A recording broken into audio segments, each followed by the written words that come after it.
I think is always such a strong support. Um, and let me explain this. Let me explain why.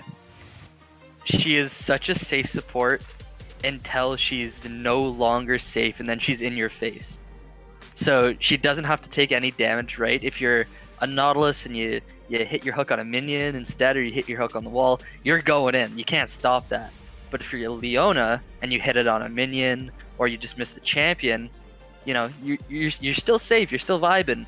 But if you do hit it on the champion, you're in there. You're right on the ADC. You lock him up. You stun him up 10 seconds. So I think she's super strong right now. I think that's a good ban. Makes sense. Do you think we're gonna see a Morgana ban here? I'm not too sure. I feel like one of them is going to be aiming to hopefully play the Morgana. We see the Udyr banned away, so that means Udyr is not going to be played.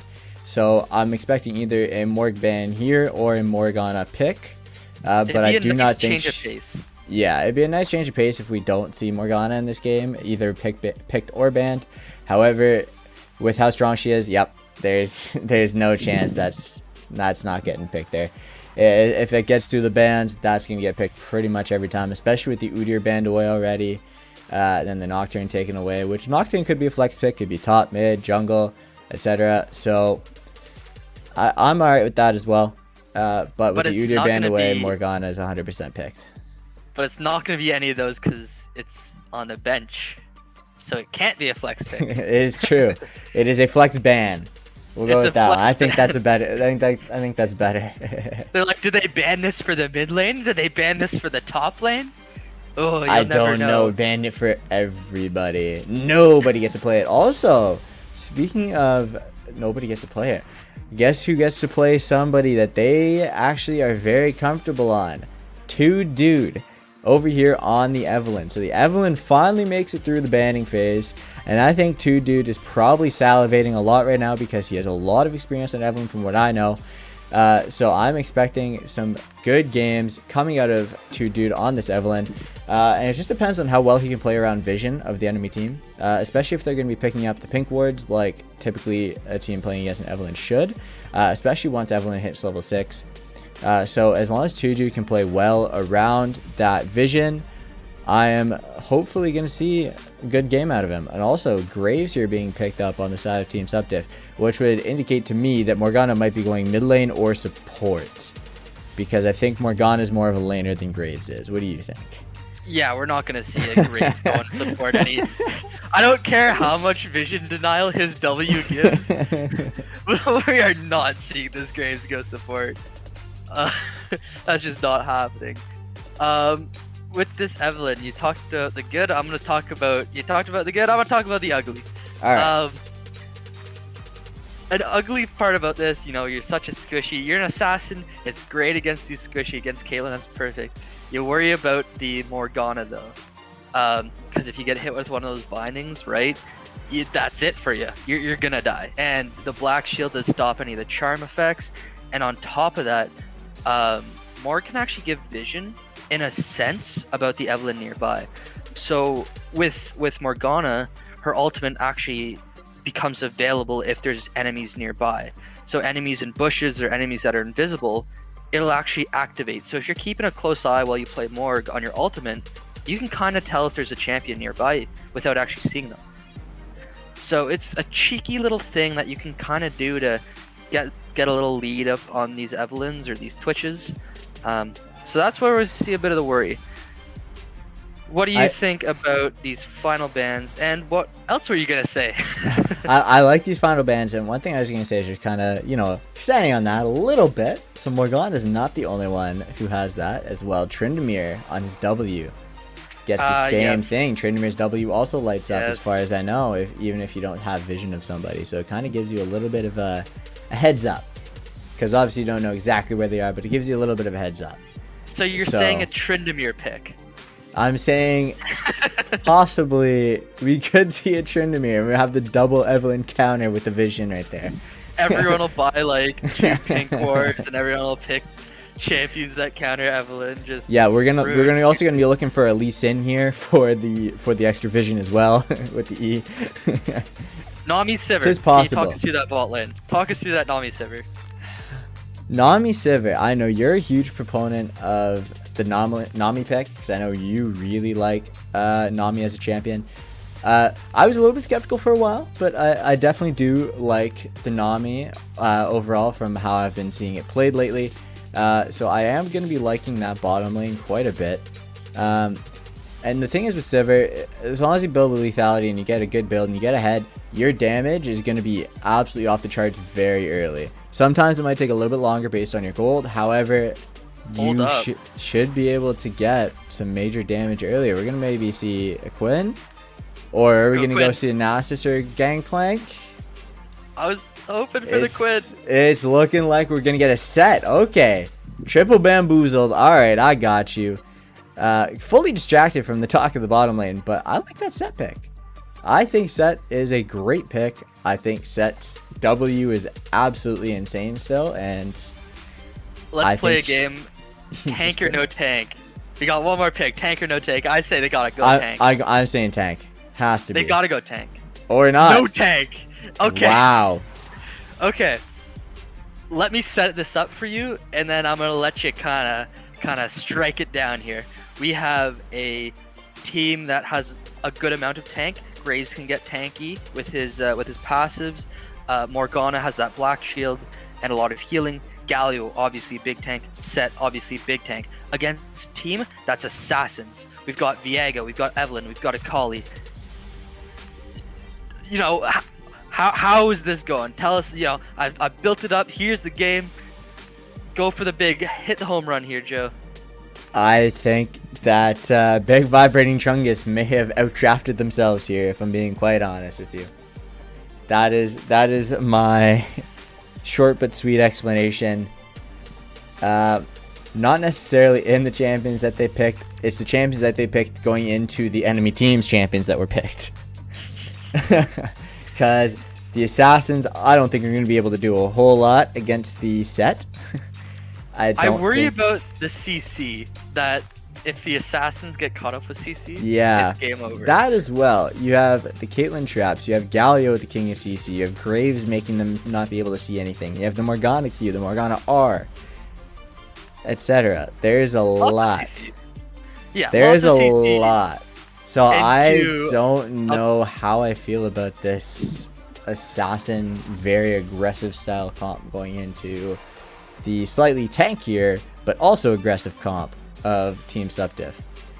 I mean, it also depends obviously on, you know, how they play the game. However, I don't know. I'm definitely going to be leaning towards Team Supp Diff in the drafting portion of this game for sure. Bottom lane, I don't know, might call it 50-50, but maybe we can see some like explosive plays early on. Before those tanks get a bit too beefy. Yeah. Okay, so that is actually a set support. So one thing we didn't realize is that, oh my. No, I think it's Morgana support. I think it's Morgana support. No. I was getting bamboozled a bit. I was a bit confused because then I saw the Graves ADC and the Caitlyn. That doesn't make sense. Okay, I'm bamboozling myself here. That's still what we think it is. But yeah, maybe we can see a couple kills, maybe some quick rotations before those tanks get a bit beefy. I think Big Vibrating Chungus can definitely win it with it like that. Or if somehow they can burst down the Caitlyn and the Morgana really quick, then that's another potential outlet to win, right? You know, kill any of their damage dealers, and then tanks aren't going to do much, and then you can slowly try to kill the tanks. But either you gotta burst them quick, right? I think you'd agree with that, and take 100%. Out those damage dealers. Or you get caught by the CC, the damage dealers, tanks stop you, and then you get bursted by their damage dealers, right? I think that's it. I think the Viego is going to be the major win condition in this game. Oh, like personally, you think with like stealing like ults and everything, or is there something else you're saying here? I think Viego is going to have the best chance to fight into this team. I think he's going to have the most survivability on top of ability to put out damage, as long as Ravedorn plays him correctly, in my opinion. Right. Yeah, that I would say that's a good opinion. Thank you. I'll give you. At least somebody thinks that. I'm gonna give you an A- for that opinion. And the only I'll reason you're take not it. getting the A plus is because you didn't relate it to a funny story. Oh, back in my day, Viego 1v5 pentad every single time I played him. But he still does that now. Hold on a minute. But wait, he still does that. I don't know how I feel about this champion. Back in my day is today. I don't have any idea where it's going with that, but we're just gonna keep that rolling. Now it got bumped up to an A, but it's mostly. Thank you. I'll take that. I'll take that. Any improvement, man. I'll take that any day of the week. All right. So I'm happy with that. All right, guys. So we are just finishing loading into the game. While we're waiting through the loading screen because of the spectator delay, and we will be in the game very, very shortly. Do you think we're going to be able to see an invade here? I don't think so. What do you think? You think they're going to try to go super aggro or what? I'm gonna say yes.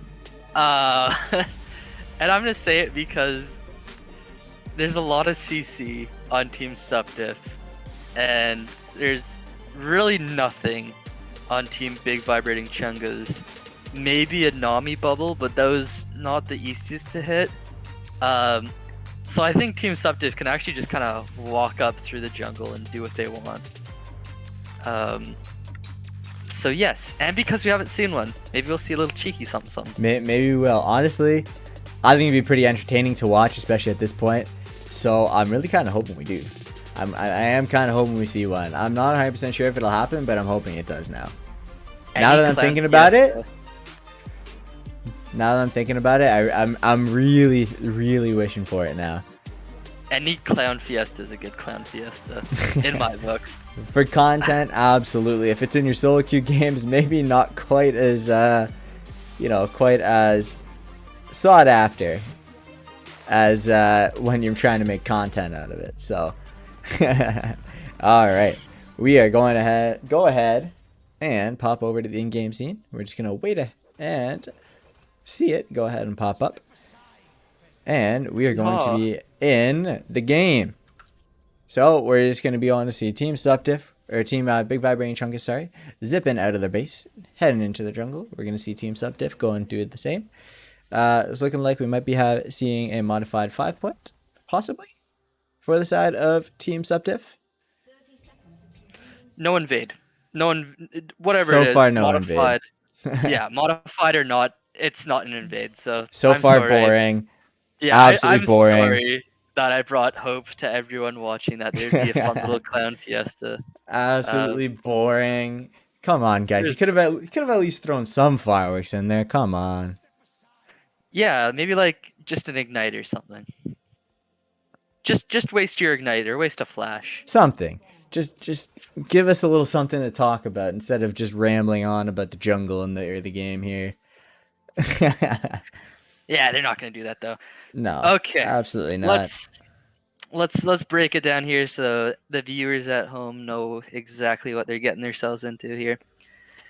We've got Team Supp Diff, and do you have their score off the top of your head? Score from Overall score, my good sir. So they're placing the standings. Oh yes.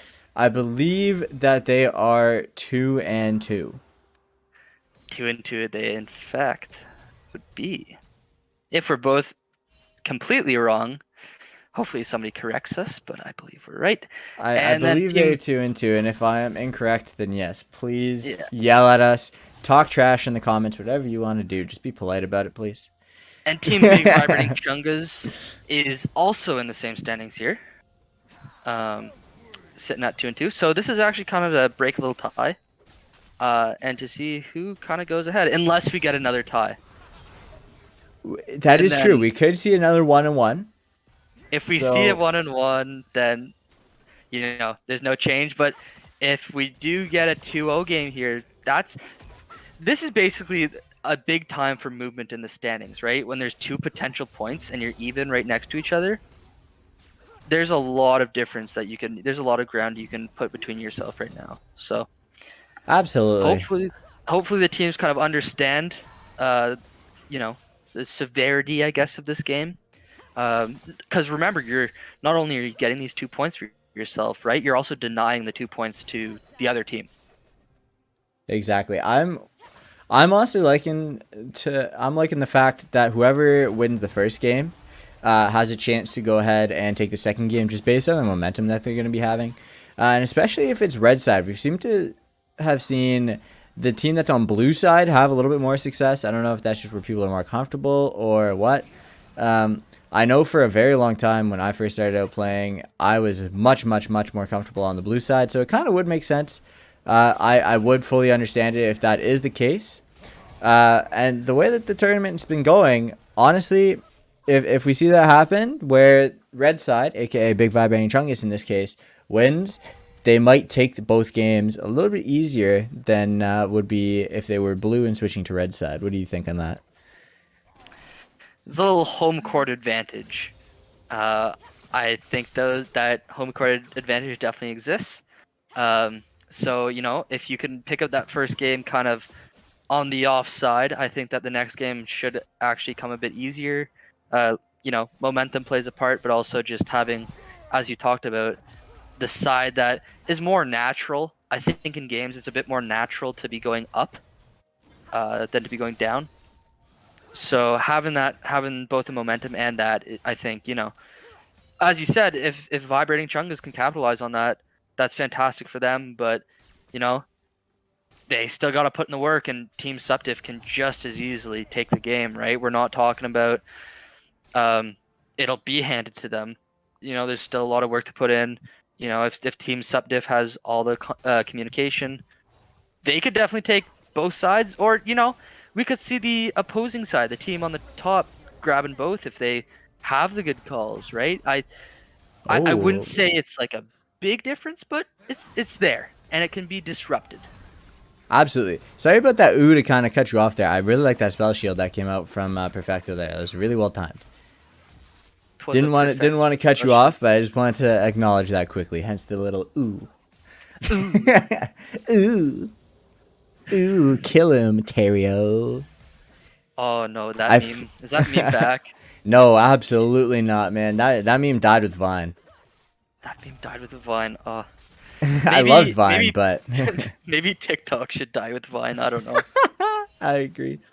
I'm definitely not a TikToker myself. I definitely grew up more on the YouTube side of things rather than TikTok, because at least YouTube you get like real content. There's a lot of garbage content on there too, but I feel like there's a lot more garbage content on TikTok than there is on YouTube, if I'm being quite honest. Let's talk about this top lane. Yeah, let's get off the talk of TikTok, please. Let's talk about this top lane, because Doomsday is having a bit of trouble. Or not Doomsday, sorry, your Eternity is having a bit of trouble. Doomsday is having having the time of his life. Farm-wise, not too bad though. Farm-wise, not too bad, but Set being so tanky and having his W with that shielding and being able to put out so much true damage too in the early game especially.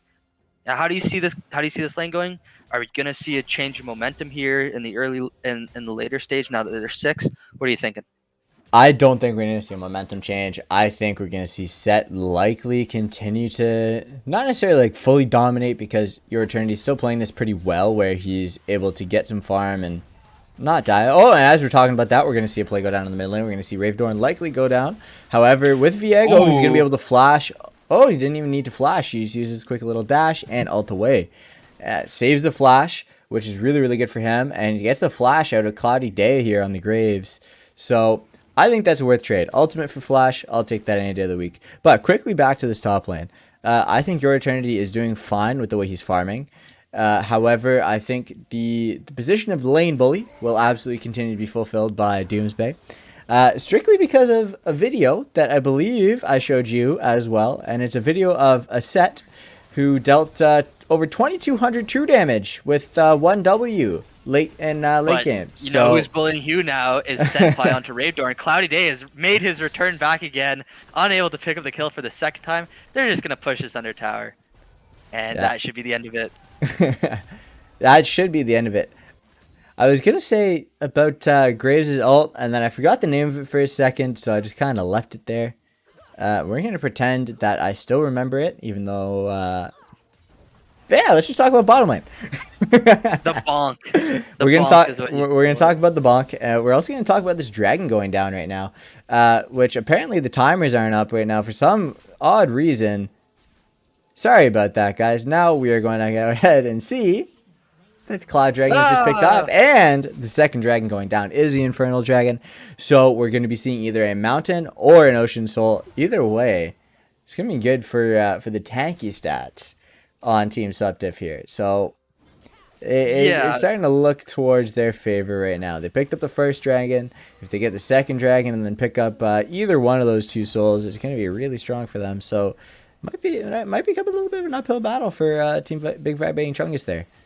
Yeah, the RNG kind of has been blessing Supp Diff right now. If we saw an infernal dragon, I would have said that, hey, Big Vibrating Chungus with all those assassins, that's fantastic. But if Team Supp Diff actually gets those Earth Dragons, those Mountain Dragons, you know, are they even killable late game? Right, with the amount of tanks that they have.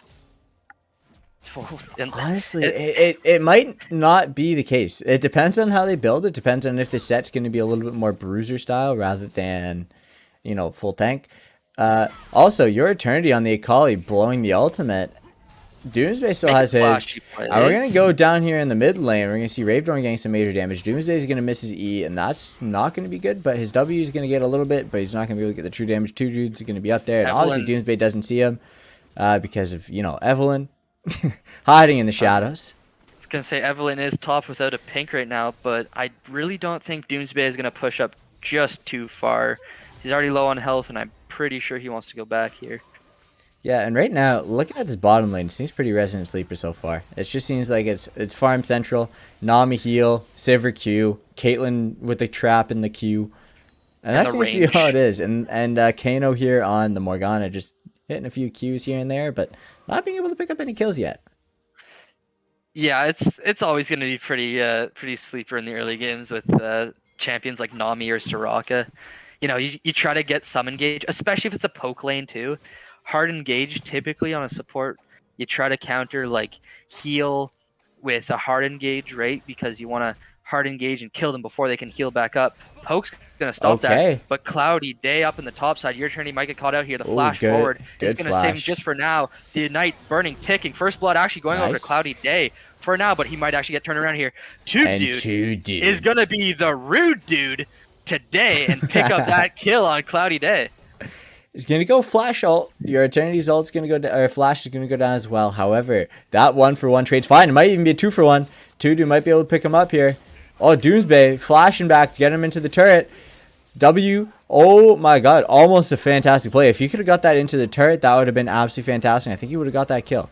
However, that's not the case. When we turn bottom lane, we're seeing some major trades. I don't think we're going to see a kill go down, but some big trades coming out. We're seeing a full man immune already for the player of Perfecto on the Sivir. No boots or anything picked up yet, and contrary, Essence of Flames here on the Caitlyn. We see a full Berserker's Greaves. So, interesting build choices here. We see two ends of the spectrum right now. We're going to see who comes out on top soon, too. You almost don't need the boots when you're playing with Nami. When she gets you with the E, you get that movement speed buff. So you can almost kind of hold out on getting those boots in the early game, and favor of getting those big damage items. And they might need them as we see a double gank here on the bot lane. Both Graves and the Galio coming in here. A solid bubble is going to stop them for just a bit. But Thought Waffles should be going down here, trading his life over to save Perfecto. And now Big Vibrating Chungus is just going to be running for the hills. Absolutely. And based on names here, we might be mispronouncing Thought Waffle again. It could be Toto Waffle. It could be Thotho Waffle. Thotho Waffle. It could just be Thought Ho Waffle. I don't know. There's a lot of things it could be, but I'm going with Thought Waffle just because it's funny. The man knew what he was doing with his name, and it's got. Is this going to be another? Waffle. As long as it's not another red effed situation, we're good. Yes, the salamander named Thought Waffle. The salamander. So we got the gecko in red effed, and the salamander in Thought Waffle. It's the newt. Newt, not gecko. I'm dumb. Oh, Red F's Senpai Red F is gonna 76. sue me soon. I know we talked about that. Rude dude is back with a kill onto Senpai, and And actually this is two going dude. pretty well. Yeah, two dude's kind of making a name for himself here. He's got the 2 kills, so he's actually got Oh, Thought Waffle. half the kills right now. Thought Waffle getting Maybe caught give it a out, bubble? or is he actually trapping them in there with him? Because two dude right around the corner isn't able to connect. Perfecto, just not enough damage for now. Looks like another gank topside, and we see that Akali has no vision of the graves. Might be walking up a bit close. Okay, the Good double ultimate. Yeah, the ult. Saving. Ult over the wall. Ooh, saving that second ultimate to get behind again. This is actually going to open up the dragon for Big Vibrating Chungus. Absolutely, now that it they is. know that the jungler and the top side is both, engaged in that top side. That's a free pickup on the dragon. So good for them, able to get that AP, which the AP or AD, the adapt damage, which they need. But a couple of big dragons coming up here. Yeah, that was And- really smart for the side of Big Vibrating Chungus, in my opinion. That was so smart, right? Understanding to see that topside play and just instantly, hey, like you were talking about before too, communication. Absolutely. Communication is 100% key. Because the thing is, you can talk, you can hear, but you have to be listening. So if you're listening to what your team is saying, that's when you're making plays. If you're hearing what they're saying, may not work out quite as well. And some people might be confused when I say, or what I mean when I say that. Like if you have something in your house that is a loud noise, right? So say you're doing some renovations in your house, you're ignoring it. You hear it, you know it's there, but you're ignoring it. That's not listening. So you're not actively paying attention to it. Listening is paying attention to what's going on. So as long as the teams are listening to each other, that is where we're going to see the communication start to prosper and do well. Prosper and do well. So we're back into Star Trek now. Is that Star Trek reference? Just live long and prosper, right? I guess. I don't know. I've never seen Star Trek in my life. Are you Star Wars? Oh, you're a Star Wars guy. I have seen Star Wars, but I've never watched Star Trek. I also didn't watch Star Wars until I was like 16, so. It's all the violence. It's all the lightsaber violence. It's all the Jedi and the Luke, I am your fathers that drew me there.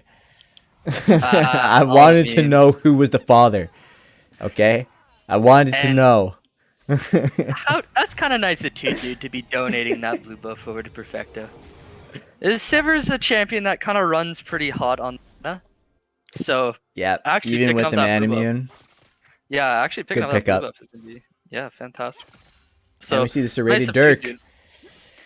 The good old lethality Sivir, so strong right now.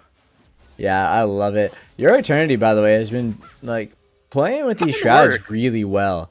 Like, Yeah. we haven't really said much about it, but the way he's been playing with these shrouds has actually been doing really, really good. So I'm actually really impressed with how this is going, because I figured Set was going to be the lane bully, and I was fully wrong. I said that the momentum wasn't going to shift, and it seemed to have shifted. It seems like it's going Your Eternity's way, and as I say that, it's looking like Cloudy Days trying to turn the momentum bottom lane. But two dudes also going to get spotted out by a pink ward, but he's not going to care. He's going to stick around. No, maybe not. He's going to leave. They still don't know that Cloudy Day is here. How long is he going to have to sit in this bush before something happens? Oh, they must. There know. we go. Okay, big fight breaking out. Okay. Nami about to get caught out. Huge bubble. Huge but big damage but come down from two dude. Two dude deleting. Morgana there deleting. Just so much damage on Canor. Holy smokes, Galio, not enough there. And your attorney, like you said, using these smoke just so perfectly, dashing in and out, using that E to return back onto the shrouds and the ultimates, holding off on them for the perfect time to kind of dash in and out. Well played so far. Absolutely, and remember before the game started, just to go back on this, I was talking about two dude on this Evelyn and how I knew he had some experience. He's showing it. 3-0 right now, 100 CS, which is still a little bit behind the Graves, but he's no slouch by any means. Both junglers are doing fantastic right now. It's looking like they're going to be dropping the Rift Herald top and maybe getting a kill. Going on to Doomsbay. Are they going to have enough damage? Yes, they are for now. Two dude. But Senpai. 1, 2, 3 shots. Actually going to drop over to Senpai 76 here. So much damage soaking up from the turret there. And now Senpai might be caught up a stream without a paddle here. getting caught between it, both a rock and a hard place as well. Rift Herald being the rock, the hard place being the rest of the team. He's trying to turn around. The turret's actually going to fall in the process. So they're going to be able to turn on him without the risk of the turret now. And he's going to drop down too. Ravedorn able to pick up the Galio as well, refreshes some of the health. And that should be a second Rift ult onto the top, or not Rift ult, Rift charge onto the top turret. Absolutely. So that is worth 100% worth for Big Vibrating Chungus. They get 2 towers out of that. They give up 1 death, but 2 towers and 2 kills for what was essentially 1 death. Granted, that 1 death was onto 2 dude. So Senpai is actually picking up a whole bunch of gold for himself. And hopefully they can start kind of shutting down 2 dude. You talked about it before. Bring us around now that 2 dude has shown up, like you said. How are they really going to start shutting him down here? I think they just need to, continue what they're doing, continue to get some vision. I would hope to see some more pinks right now is the main thing for me, because I'm not seeing a whole lot of pinks down. I see 1 down here on the bottom side for Team Supp Diff, but I do not see a whole lot of pinks down. So their vision of Evelyn isn't going to be 100% ideal. However, we're going to see a bubble go down, and the game's going to freeze at a very inopportune. As I was talking earlier, I thought that Big Vibrating Chungus kind of outdrafted themselves. And I thought that Viego was going to be the win condition. And while he's doing well, it's seeming like this Evelyn and the Collie are doing some major work. Yeah, Big Vibrating Chungus actually outdrafted us.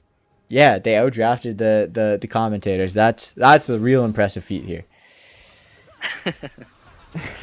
So good on them for being able to get that. And a lot of it does come down to communication, because they were actually there in good spots for both of the dragons.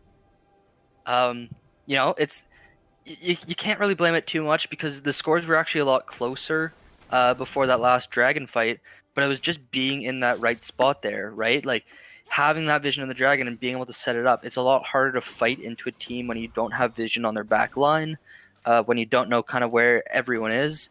And it's a lot, on the flip side, it's a lot easier to fight when you can see exactly where to line up your abilities.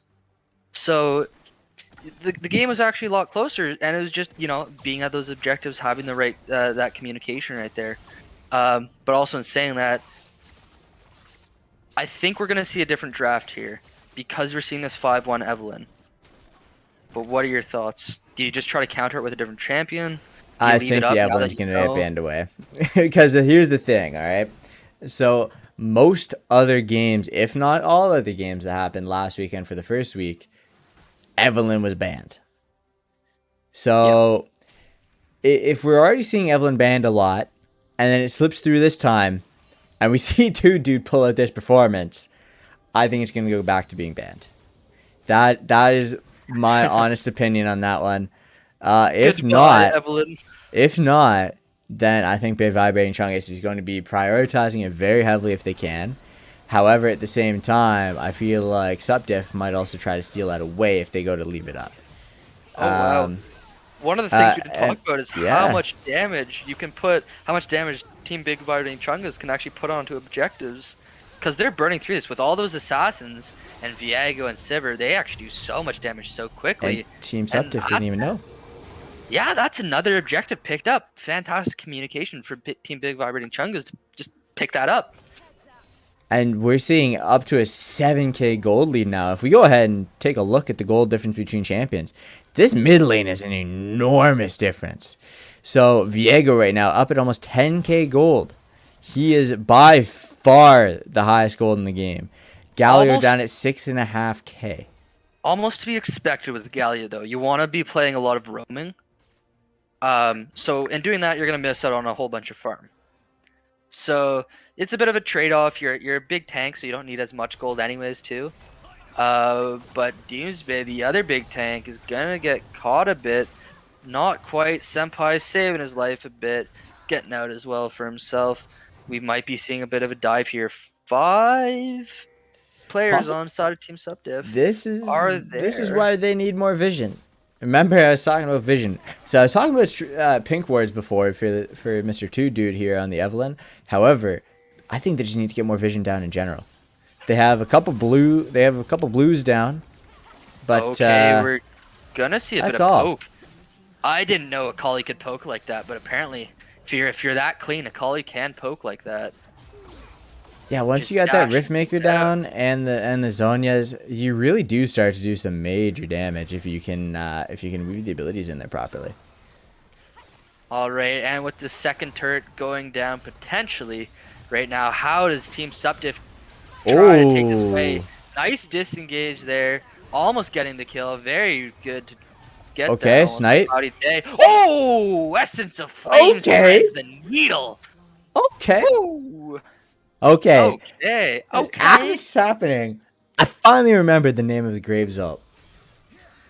Very random, but I remembered the name. Collateral damage. Collateral damage and ooh. Collateral it can be, but collateral right now it isn't, as Team Big Vibrating Chungus is going to pick up their third dragon of the game. They're getting awfully close to this final dragon. With that being said, we're seeing a bit of lull. How does Supp Diff hold them off here? You know, with that third dragon coming up, obviously, right, they want to try to stay alive for that, and they want to try to get this, because if they can get that soul, that's a way back into the game. So how does Team Supp Diff kind of try to play to get that final dragon? Right now, I think they just need to get more side lane pressure. The top lane turret basically has 0 damage on it. The tier 1, all right? So it's not even just the tier 2 or tier 1. So I think they need to get a little bit more side lane pressure here top at least, and also get this this mid lane turret down as well. So if they can, you know, spread out some pushing ability once they finish off these super minions here. Hopefully defend until the inhibitor comes up. Maybe send 1 or 2 in a side lane. If they can manage to get some vision, you know, either in the top side or the bottom side, send somebody on the opposite side of their vision, so that way they know where they are. You know, depending on where they are. I shouldn't really say it like that, but you know what I mean. Try to get some vision down on the map, see where is open, see where isn't open, and really start to try to, you know, get some pressure elsewhere aside from just these, you know, timed objectives. Because while they are important, obviously, turrets are also very, very important, and we're seeing that right now as the Galio's in the bottom lane. He is a relatively tanky guy, so he should be able to handle himself a little bit. Plus, he has the ability to ult away if needs be. He's got that global pressure, so he's always there in the snap of a finger. Yep, so he can either ult to somebody or ult away if he is split pushing himself. Doomsday might be getting pushed off here. Doomsday's just going to get absolutely clapped, and I think this could be the game. I think this could spell the beginning of the end for the side of Team Supp Diff. We're just going to see how Team Big Vibrating Chungus played this, but they might be able to take out the Nami. Okay, never mind. I spoke too soon, it seems like, but as I'm saying, that Ravedorn's going to be getting into the back line, and likely to be taking out Essence of Flames. Ravedorn's going to be taking him out. Ravedorn's going to be changing into the Caitlyn, and I think he's going to be fine with that absolute massive shield. Oh my god. I think that's going to be game. So I'm not eating my words. They did back me up. Thank you, Big Vibrating Chungus, for making me look like I know what I'm talking about. And that's going to be game. Thanks, everyone. As Team Big Vibrating Chungus rounds out the end of the game and kills the Nexus, thanks, everyone, for tuning in for the game 1 of the week. As I say that, okay, Doomsday's giving it a good chance. Okay, he gave it a good run.